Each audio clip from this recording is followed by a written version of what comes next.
work for you so they can get you the best possible settlements or solutions to your tax problems. Highly rated by the Better Business Bureau, and they've also helped thousands of people, thousands, solve their tax problems. So don't play around. Click on their link on my website, thedougstewartshow.com, and let 911 Tax Relief help you in your situation with our uncle. You know, Uncle Sam.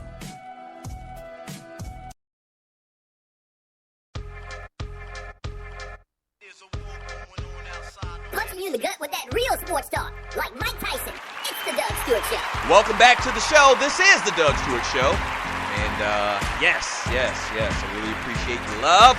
Really appreciate you telling people. And, the show is just, it's amazing to me how big it's gotten in just 4 weeks. And this is October 16th, 2014. And a lot of coverage, a lot of press, a lot of people talking about it. We got highlighted on Spreaker.com on yesterday. Maybe it was the day before. And we were the staff's pick.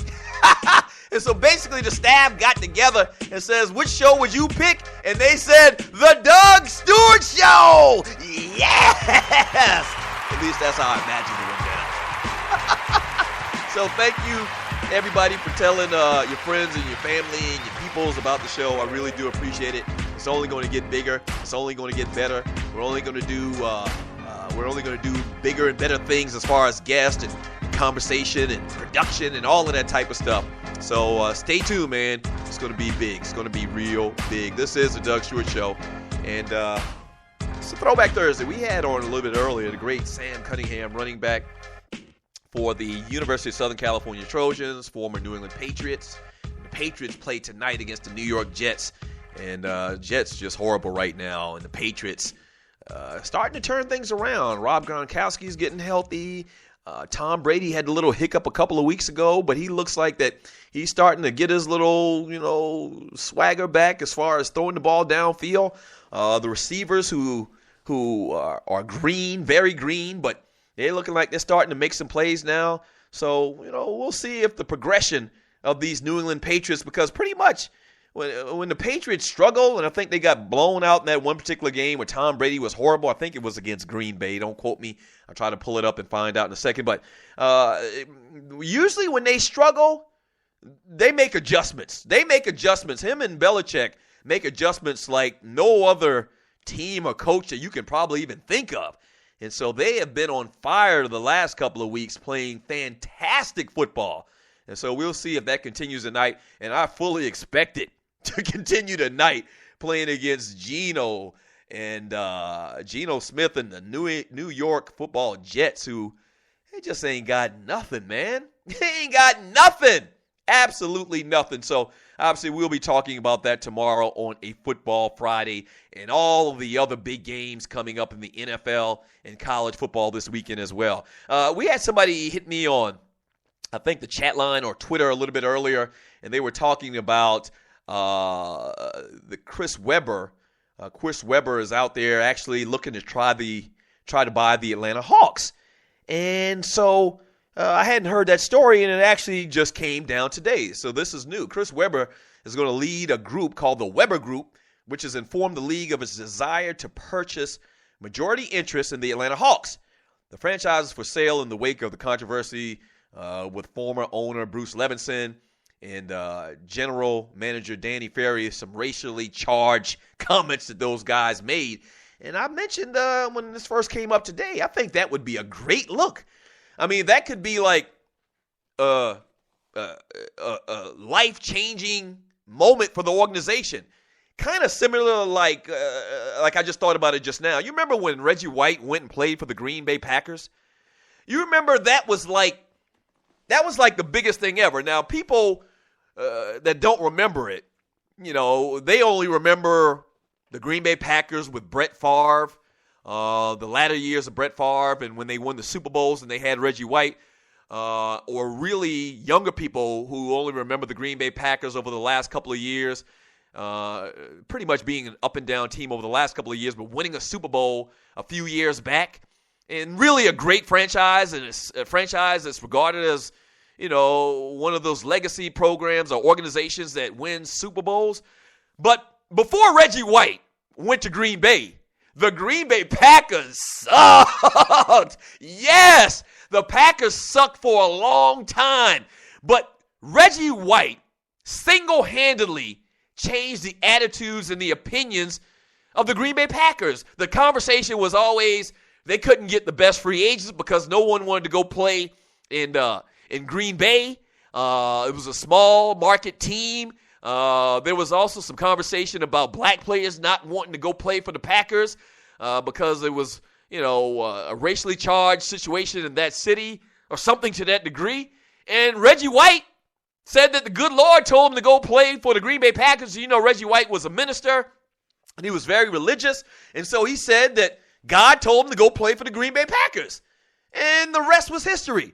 They went on to go and win a Super Bowl, went to another one, I believed, and didn't win. I think that was against the Denver Broncos. But, yeah, it changed the perspective on the organization.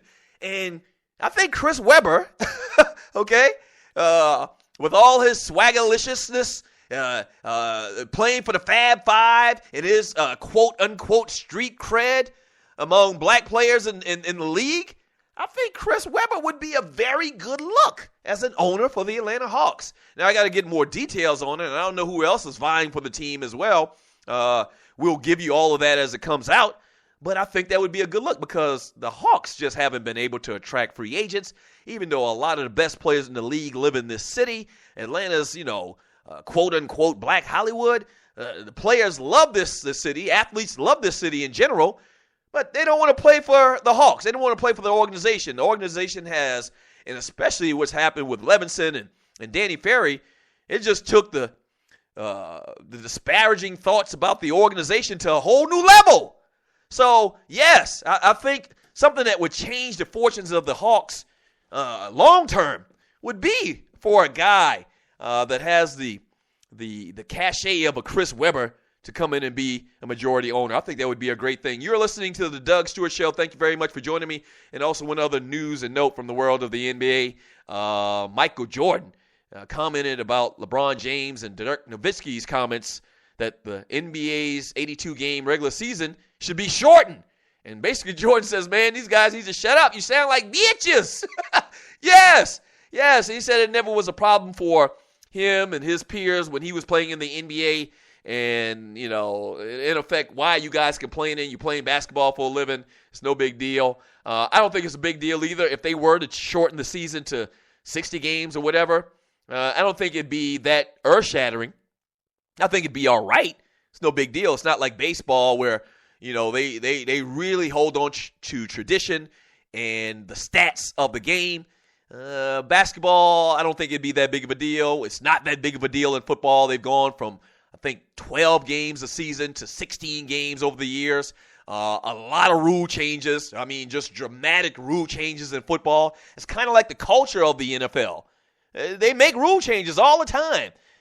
Somebody gets hurt, they'll make a rule change. You can't tackle a guy like this, or you can't hit a guy in this position. Unprotected players, this, that, and the other. So they change rules all the time in the NFL. So that's no big deal. If they were to make this change to shorten the season, you pretty much know who were the best teams, and you have the playoff teams set. You could probably do the same thing with 62 games as opposed to 82. No big deal. So I wouldn't have a problem with it. I just think as a player, you're signing like a little baby. I mean, really. I don't think it's that big of a deal. All right? I really just don't think it's that big of a deal. This is the Doug Stewart Show, man. Thank you so much. Thank you so much for joining the show. And I can't say it enough. Thank you.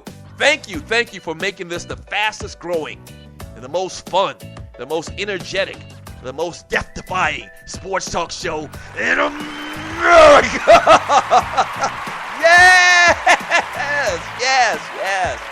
Yes. It was all a dream.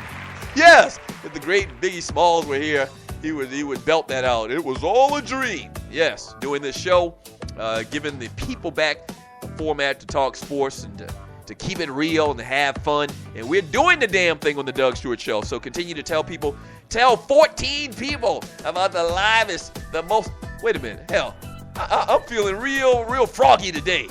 Tell 15 people about the livest, most interactive show, sports talk show, entertainment show in America. Yes, the Doug Stewart Show. Thank you to everybody that helped with the show today, or on the show today.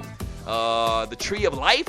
Thank you very much, Tree. I really appreciate what you do. Tree Taylor. Thank you to Waterhead Walter. Thank you, Walter, with your Waterhead. I appreciate everything you do out there, man, for the Doug Stewart Show behind the glass. Gerald Oliveri, as well as Dwayne Masson, my engineering and web guys. I thank you for all that y'all do. Speaking of which, man, if you want to put together a website or an app for a great price by some great companies, email me, inbox me at DougStewartShow.com, Doug@TheDougStewartShow.com, and I'll put you in contact with my web developers and my app developers. And, it's all about, generating business for everybody and helping everybody out in the community. And so I'll do that. Definitely email me at Doug@TheDougStewartShow.com, and I'll put you up on that game, all right? All right, so we'll do it again tomorrow for Football Friday. Big show lined up. Going to talk about all the huge games in the NFL and college football, as well as whatever is newsworthy. That's what we do on the Doug Stewart Show. So tomorrow, same Doug time, same Doug channel. Peace. I'm holding two fingers up like Pam from Martin. Peace.